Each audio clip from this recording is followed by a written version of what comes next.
নমস্কার। স্টাডি জোনে সকলকে স্বাগত জানাই। আজকে আমাদের ভিডিও টপিক হচ্ছে সময় এবং দূরত্ব। সময় এবং দূরত্ব তোমরা প্রত্যেকেই জানো যে এটা খুবই ইম্পর্টেন্ট চ্যাপ্টার। আমি কয়েকটা প্রবলেম মুখে মুখে করেছি, সেগুলো সলভ করাবো, তারপরে তোমাদেরকে করো। একটা জিনিস বলে রাখা একদম না বললেই নয় যে আমরা যখনই কোনো অঙ্ক করতে যাব, একটা জিনিস তোমাদেরকে মনে রাখতে হবে যে আমার এককটা একটা বড় ফ্যাক্টর। সকলেই জানো যে গতিবেগ সমান সমান কি হয় না, গতিবেগ সমান সমান হয় দূরত্ব বাই সময়। অর্থাৎ একক সময়ে যতটা দূরত্ব অতিক্রম করে, দ্যাট ইজ বেগ। এককটাকে আমরা দুভাবে রিপ্রেজেন্ট করতে পারি। এক হচ্ছে মিটার পার সেকেন্ডে, দুই হচ্ছে কিলোমিটার পার ঘন্টায়। তাহলে আমরা দেখো একটা জিনিস, ধরো কিলোমিটার প্রতি ঘন্টাকে আমরা খুব সহজেই আমরা মিটার পার সেকেন্ডে করব। কী করে করব? কিলোমিটার। 1 কিলোমিটার মানে কত? 1000 মিটার। আর 1 ঘন্টা মানে কত সেকেন্ড? 3600 সেকেন্ড। তার মানে এটা কত হচ্ছে? Metre per second. যে দুটোর সঙ্গে কেটে দাও, 5 2 10 18। তার মানে 5/18 মিটার প্রতি সেকেন্ড। অর্থাৎ এখান থেকে একটা রিলেশনশিপ পাচ্ছি আমি, যে 18 কিমি প্রতি ঘন্টা মানে হচ্ছে 5 মিটার প্রতি সেকেন্ড। যে 18 কিমি প্রতি ঘন্টা মানে হচ্ছে 5 metre per second. Very nice. তাহলে এবার আমরা আস্তে আস্তে এগোতে দেখি। তাহলে একটা জিনিস দেখো, যদি আমাকে বলে তাহলে 18 কিলোমিটার প্রতি ঘন্টা মানে 5 মিটার পার সেকেন্ড, অথবা vice versa. 5 metre per second মানে 18 কিমি প্রতি ঘন্টা। এইটাকে তোমরা একটা টেবিল বানিয়ে মনে মনে রেখে দাও। তাহলে 18 কিমি প্রতি ঘন্টা মানে হচ্ছে 5 মিটার পার সেকেন্ড। তাহলে যেমন কী হবে, যেমন একটা সিম্পল উদাহরণ, তাহলে 36 কিমি পার ঘন্টা মানে 5 দুগুণে 10 মিটার পার সেকেন্ড। অথবা মনে রাখো, কিলোমিটার প্রতি ঘন্টাকে মিটার পার সেকেন্ডে পরিণত করতে গেলে আমরা একটা ফ্যাক্টর দিয়ে গুণ করবো, যেটা হচ্ছে 5/18। তাহলে আমরা কত দিয়ে গুণ করবো? 5/18 দিয়ে গুণ করবো। আমরা কি, যেমন আমাকে বলছে ধরো 72 কিলোমিটার প্রতি ঘন্টা মানে কত কিলোমিটার? তাহলে আমরা এখান থেকেও পেতে পারি 4/72, তো আমরা 4×5 20, অথবা এটা 5/18 মিটার পার সেকেন্ড, সরি। তাহলে 4×18 = 72, 4×5 20 মিটার পার সেকেন্ড। বুঝতে পারলাম? উল্টোটা যদি হয়, সাপোজ আছে 25 মিটার পার সেকেন্ড, তাহলে আমরা জানি 5 মানে 18, তাহলে 25 মানে 90, অথবা একে 18/5 দিয়ে গুণ করে দিলেও হয়। তাহলে একে 18/5 দিয়ে গুণ করে দাও, তাহলে 5 5 25, 5 18 90। তাহলে এটা কত? 5 মিটার পার সেকেন্ড মানে 90 কিলোমিটার প্রতি ঘন্টা। আমরা এখানে রিলেটিভ ভেলোসিটি অর্থাৎ আপেক্ষিক বেগের কিছু অঙ্ক আমরা এই চ্যাপ্টারে করাইনি। আমরা এই সেকেন্ড ভিডিও শর্টে লিখলাম। সেকেন্ড ভিডিওতে আমরা ট্রেন সংক্রান্ত যখন অঙ্ক করব, তখন আমরা কিন্তু রিলেটিভ ভেলোসিটিটা আমি বোঝাবো। ক্লিয়ার? সেই জন্য তোমরা একটু চেষ্টা করে দেখো। তাহলে আজকে শুরু করা যাক। প্রথম প্রশ্ন আসি, 54 কিলোমিটার প্রতি ঘন্টা মানে কত মিটার পার সেকেন্ড আমাকে প্রকাশ করতে হবে। তাহলে তোমরা দুভাবে করতে পারো। 18 কিলোমিটার প্রতি ঘন্টা মানে হচ্ছে 5 মিটার পার সেকেন্ড। তাহলে 54 মানে 3 গুণ আছে, আমরা 3×5 = 15 মিটার পার সেকেন্ড। অথবা আর একটা সহজ উপায় হচ্ছে 54কে 5/18 দিয়ে গুণ করে দাও। 54কে 5/18 দিয়ে গুণ করলে 3, 3×5 = 15 মিটার পার সেকেন্ড। ক্লিয়ার? উত্তর হচ্ছে সি। এবার হচ্ছে নেক্সট প্রশ্ন। একটি গাড়ি সেকেন্ডে 15 মিটার যায়, অর্থাৎ গতিবেগ কত? গতিবেগ হচ্ছে 15 মিটার পার সেকেন্ড। তাহলে ঘন্টায় কত? তাহলে আমি জানি 5 মানে 18, তার মানে 5-এর সঙ্গে 3 গুণ করলে 15 আসে, 8-এর সঙ্গে 3 গুণ করলে 54। অথবা দেখো 15-র সঙ্গে 18/5 গুণ করে দাও, তাহলে 5 3 15, 3 18 54। ক্লিয়ার? তাহলে 54 কিলোমিটার প্রতি ঘন্টা হচ্ছে এর গতিবেগ। আগে থেকে বলে রাখছি, আমরা কিন্তু নেক্সট ভিডিওতে আমরা যতগুলো ট্রেন সংক্রান্ত এবং রিলেটিভ ভেলোসিটিটা আছে সেগুলো কিন্তু আমরা করাবো। আচ্ছা, পরের প্রশ্ন আসে, একটি বাস 72 কিমি ঘন্টা বেগে চলে কোনো দূরত্ব 15 ঘন্টা অতিক্রম করলো, 12 ঘন্টা অতিক্রম করতে কত বেগ বাড়াতে হবে? আচ্ছা, একটা জিনিস ভেবে দেখো, 1 ঘন্টায় কত কিমি যায়? 72 কিমি যায়। বেগ মানে এটাই, গতিবেগ মানে এটাই। 1 ঘন্টায় কত কিমি যাচ্ছে? 72 কিমি। তাহলে 15 ঘন্টায় কত কিমি যায়? তাহলে 15 ঘন্টায় যাবে 72 গুণ 15, মানে কত হচ্ছে? 15 গুণ 30-এর শূন্য, হাত থেকে 3, 7 105 3 108, তাহলে এত কিলোমিটার। এইটা 12 ঘন্টায় যেতে গেলে গতিবেগ কত হবে? এইটা সাপোজ 12 ঘন্টায় যাচ্ছে, তাহলে গতিবেগ কত হবে? কাটাকাটি হলে 90, তাহলে 90 হচ্ছে। আমার বেগ কত ছিল? 72, এখন কত হচ্ছে? 90। তাহলে কতটা বাড়াতে হবে? না, 18 কিলোমিটার প্রতি ঘন্টা। ক্লিয়ার? নিশ্চয়ই ক্লিয়ার হচ্ছে। এবার নেক্সট প্রশ্ন, এটা এই ধরনের প্রশ্নগুলো রিলেটিভ ভেলোসিটিতে আসে, তা আমি রিলেটিভ ভেলোসিটিতে আরেকটু বেশি করে এক্সপ্লেন করবো, আজকে একটু শর্টে ছাড়ছি। মনে রাখবে, যদি একজন আরেকজনের পিছনে দৌড়ায়, তাহলে তাদের গতিবেগটা হয় তাদের মধ্যেকার দূরত্ব কমা বা বাড়ার অনুপাত। যেমন আমি একটা ছোট উদাহরণ দিচ্ছি, এখানে বলে দিয়েছে 10 কিমি আর 15 কিমি প্রতি ঘন্টা। তাহলে একটা চোরের গতিবেগ কত? 10 কিমি প্রতি ঘন্টা। আর একজন পুলিশের গতিবেগ কত? 11 কিমি প্রতি ঘন্টা। তাহলে এদের মধ্যেকার দূরত্ব কত? এদের মধ্যে গতিবেগের পার্থক্য কত? 1 কিলোমিটার প্রতি ঘন্টা। তাহলে 1 ঘন্টায় এদের মাঝে যদি 1 কিলোমিটার যদি ডিফারেন্স থাকতো, তাহলে 0 হয়ে যায়। এখানে আছে 200 মিটার, একে ধরতে কিন্তু বেশি টাইম লাগবে না। কিন্তু আমাকে প্রশ্ন অন্য করেছে যে 6 মিটার প্রতি এদের দূরত্ব কত হবে। অর্থাৎ আমি বলেছি প্রত্যেক ঘন্টা বা প্রত্যেক মিনিটে এদের ডিস্টেন্স কমতে থাকবে। দেখা যাক কী করে করা যায়। তাহলে একজনের গতিবেগ কত? 11, একজনের গতিবেগ কত? 10।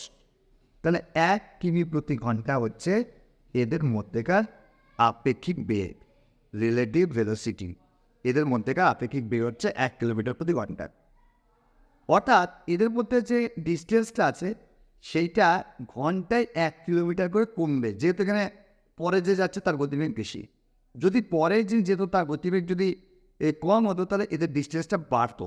কত বাড়তো? না, 1 কিলোমিটার প্রতি ঘন্টা। সাপোজ চোর আগে আছে, পুলিশ পরে আছে, পুলিশ আগে আছে, চোর পরে আছে। যদি পুলিশের বেগ বেশি, তাহলে এদের সবসময় কিন্তু ডিফারেন্সটা কী হবে? মানে বাড়তে থাকবে। এখানে যেহেতু চোরের গতিবেগ কম, পুলিশের গতিবেগ বেশি, তাহলে ডিস্টেন্স কমতে থাকবে এবং পুলিশ একসময় ধরে পড়বে। তাহলে কত করে কমছে? 1 কিলোমিটার প্রতি ঘন্টা। তাহলে 1 ঘন্টায় কত কিলোমিটার যায়? 1 কিলোমিটার করে কমছে। তো 6 মিনিট মানে কত কমে? 6/60, 6/60 ঘন্টা। তাহলে এই 6/60 ঘন্টা মানে কত? 1/10। তাহলে 1/10 ইন্টু 1 মানে কত মিটার? 1/10 ইন্টু 1000 মিটার করে দাও। কেন? 1 কিলোমিটার প্রতি ঘন্টা আছে, আমি জাস্ট মিটারে বের করবো। তাহলে কত হচ্ছে? একটা শূন্য কেটে দাও, কত হলো? 100। আচ্ছা, এবার দেখো চোরের পুলিশের মধ্যে ডিফারেন্স কত ছিল? 200 ছিল। কতটা কমিয়ে ফেলেছে? 100 কমিয়ে ফেলেছে। অর্থাৎ এখন আর ডিফারেন্স কত আছে? 200 মাইনাস 100, তার মানে 100। এদের মধ্যেকার দূরত্ব এখন কত আছে? 100। যদি না বুঝে থাকো প্লিজ একটু রিকোয়েস্ট করবো, একটু কমেন্ট করতে, আমি চেষ্টা করবো কমেন্টে সলভ করে দেওয়ার। যদি কেউ বুঝতে না পারো, আমি আবার সেকেন্ড ভিডিওতে আমরা আর একটু ভালো করে বানাতে পারি রিলেটিভ ভেলোসিটির ধারণা। যাদের যাদের সমস্যা আছে প্লিজ পিং। আচ্ছা, এরপরে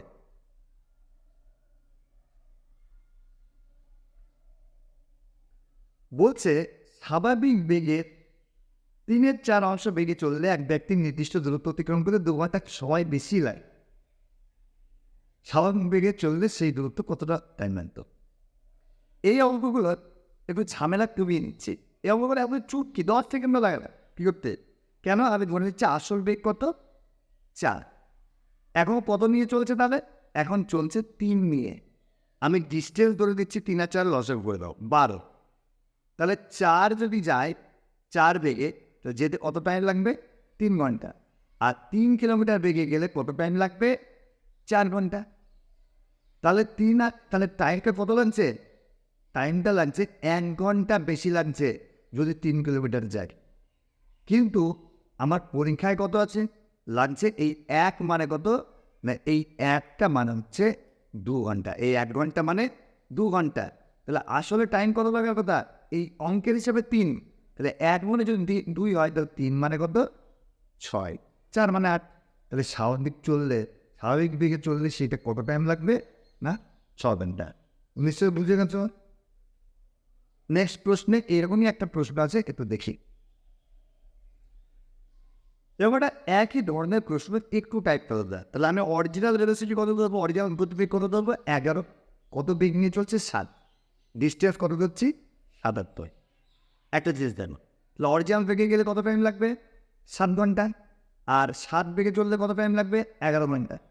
তাহলে বলেই দিয়েছে যে 7 বেগ নিয়ে যখন চলছে তখন 22 ঘন্টা টাইম লাগছে। তার মানে 11 মানে কত? 22। তার মানে 1 মানে 2। তার মানে 7 মানে 14। তাহলে অরিজিনাল বেগে গেলে কত হতো? 14 ঘন্টা লাগতো। আর লাগছে কত ঘন্টা? 22 ঘন্টা। তাহলে ক ঘন্টা সাশ্রয় হতো? 22 মাইনাস 14 মানে হচ্ছে 8। ক্লিয়ার? এবার আসছে নেক্সট প্রশ্ন। এটা বেশিরভাগ আমার যারা কলিগ বন্ধু আছে বা আমরা কিছু ছাত্রছাত্রী দেখি, এই অঙ্কগুলো একটা ফর্মুলা মুখস্থ করে 2ab/a+b। কেন মুখস্থ করে কিছুই জানে না। তাহলে আমি একটা বেসিক নিয়ম শিখে দিই, কোনো ফর্মুলার দরকার হবে না। দেখো, আমি যাচ্ছে কত কিমি বেগে? 36 কিমি প্রতি ঘন্টা বেগে। আসছে কত কিমি বেগে? 45 কিমি বেগে। আমার গড় গতিবেগ চেয়েছে, তাহলে আমি 2ab/a+b কেন করবো? Why should I? আমি ডিস্টেন্স তো দিচ্ছি 36 আর 45-এর লসাগু করে দেখো। 36 আর 45-এর লসাগু কত হয়? একটু দেখে নাও। 180 হয়। 36 আর 45-এর লসাগু 180। তাহলে যেতে ক ঘন্টা টাইম লাগছে? 5 ঘন্টা। আর 180 কিলোমিটার আসতে ক ঘন্টা টাইম লাগছে? 9 ঘন্টা। তাহলে একটা জিনিস দেখো, আমার টোটাল ডিস্টেন্স কত? 180 নয়, কারণ যেতে 180, আসতে 180। তাহলে টোটাল কত? 360 কিলোমিটার। আমার টাইম কত লাগছে? 5 আর 4 9। তার মানে আমার গড় গতিবেগ কত? 40। ক্লিয়ার? আশা করছি ক্লিয়ার হয়েছে। এবার আসছে নেক্সট প্রশ্ন।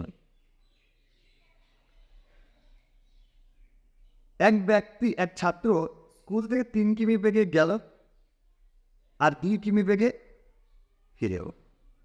আমি বলে নিচ্ছি, যাওয়ার ডিস্টেন্স হচ্ছে 6, আসার ডিস্টেন্স হচ্ছে 6। যেতে কত ঘন্টা টাইম লাগলো? তার 3 দুগুণে 6। আসতে কত টাইম লাগলো? 3 দুগুণে 6। তাহলে মোট কত টাইম লাগলো?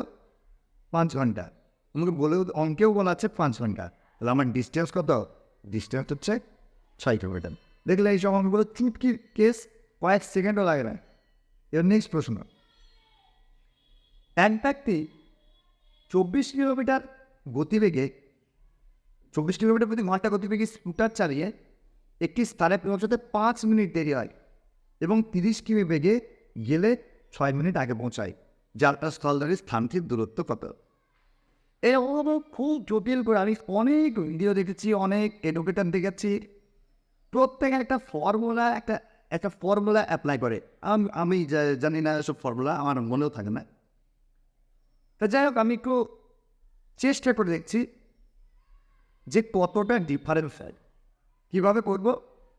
দেখো, আমার কত গতিবেগে যাচ্ছে? 24 কিলোমিটার গতিবেগে যাচ্ছে, আর ফিরছে কত গতিবেগে? না, 30 কিলোমিটার গতিবেগে। আমি তো হচ্ছে 24 আর 30-এর লসাগু কত? দেখ, 120 হচ্ছে লসাগু। Am I clear? তাহলে আমি ডিস্টেন্সটাকে কত ধরে দিলাম? আমি ডিস্টেন্সটা ধরে দিলাম কত? 120 কিলোমিটার। কিন্তু 120 কিলোমিটার মাথায় থাকবে। 120 কিলোমিটার। তাহলে 120 কিলোমিটার যেতে 24 কিমি বেগে কত ঘন্টা টাইম লাগবে? 5 কিমি, এই 5 ঘন্টা। আর 30 কিমি বেগে কত ঘন্টা টাইম লাগবে? 5 ঘন্টা। এইবার দেখো, এখানে কত মিনিট দেরি হয়েছে? এদের মধ্যে ডিফারেন্স কত তাহলে? 1 ঘন্টা। 1 ঘন্টা মানে কত? 60 মিনিট। একটু ভেবে দেখো 1 ঘন্টা মানে কত 60 মিনিট। এখানে কত মিনিট দেরি হয়েছে 24 কিমি বেগে গেলে 5 মিনিট দেরি হয়েছে, সরি 5 মিনিট দেরি হয়েছে। আর এখানে 30 কিমি বেগে গেলে 6 মিনিট আগে পৌঁছাচ্ছে। তাহলে একটা জিনিস দেখো, এখানে 6 মিনিট আগে পৌঁছাচ্ছে, এখানে 5 মিনিট দেরি হয়েছে। তাহলে অ্যাকচুয়াল ডিফারেন্স কি হচ্ছে? টাইমের ডিফারেন্সটা কত? না এখানে 11। I clear? তাহলে টাইমের ডিফারেন্স কত? 11। আমার তাহলে 60 মানে এখানে 60 মিনিট মানে এখানে 11 মিনিট। তো 60 মানে 11, তাহলে 60 মানে 11, আমার ডিস্টেন্স কত? 120। তাহলে 60 মানে যদি 11 হয়, তাহলে 120 মানে কত? নিশ্চয় 22 হবে। I clear? ডিস্টেন্স কত? 22। যদি না বুঝতে পারো অবশ্যই আমাকে জানাও। এই ধরনের অঙ্ক চুটকি মেরে এইভাবেই হবে। আশা করছি কেউ শেখায়নি, এটা আমি প্রথমবার শেখাচ্ছি। নেক্সট প্রশ্ন, এক ব্যক্তি 12 কিমি প্রতি ঘন্টা বেগে গতিবেগে গেলে 6 মিনিট দেরি করে, আর 15 মিনিট দেরি করলে গন্তব্যস্থলে সঠিক সময় পৌঁছায়। বাড়ি থেকে দূরত্ব দেখো, একটা জিনিস দেখো, 12 কিমি বেগে যাচ্ছে আর 15 কিমি বেগে, কত দূরত্ব তোমরাও জানো? 60। তাহলে এখানে ক ঘন্টা টাইম লাগছে? 60 কিমি ধরেছি, তাহলে 5 ঘন্টা লাগছে, এখানে 4 ঘন্টা লাগছে। এখানে গেলে ক মিনিট দেরি হয়? 12 কিমি বেগে গেলে 6 মিনিট দেরি হয়। আর 15 কিমি গেলে ক ঘন্টা কম হয়? একদম রাইট টাইমে পৌঁছায়। তার মানে দেখো এখানে ডিফারেন্স কত মিনিট? 60 মিনিট। তাহলে 60 মানে হচ্ছে 6। তাহলে আবার এখানে 60ই আছে, তার মানে 60 মানে গতির দূরত্ব কত? 6। নো ডাউট উত্তর হয়ে গেল।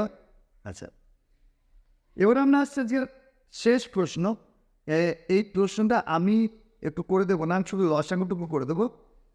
তোমরা একটু চেষ্টা করবে কী কী গতিবেগ আছে। একটা আছে 2.5 কিমি, আর একটা আছে 3 কিমি। তাহলে 2.5 আর 3-এর লসাগু কত তোমরা নিশ্চয় জানো? 2.5 আর 3-এর লসাগু কত? 7.5। তাহলে এখানে ক ঘন্টা লাগবে যেতে? এখানে যেতে টাইম লাগবে 3 ঘন্টা, আর এখানে যেতে কত টাইম লাগবে? 2.5 ঘন্টা। 2.5 ঘন্টা মানে 2.5। তাহলে এদের ডিফারেন্স কত? ডিফারেন্স হাফ ঘন্টা, মানে 30 মিনিট। এইবার দেখো কত মিনিট দেরি হচ্ছে? 6 আর 10। এখানে একজন দেরি হচ্ছে, একজন আগে পৌঁছাচ্ছে। তাহলে বুঝতেই পারছো কী করতে হবে। তাহলে তোমরা এই প্রশ্নের উত্তরটা, আমি জিজ্ঞাসা চিহ্ন দিলাম, তোমরা আমাকে অবশ্যই জানাবে এটার উত্তর কত হবে, কীভাবে করব।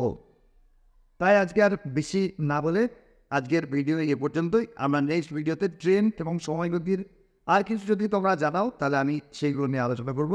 সকলকে ভিডিওটি দেখার জন্য ধন্যবাদ। সকলের মঙ্গল হোক, ভালো থাকুন।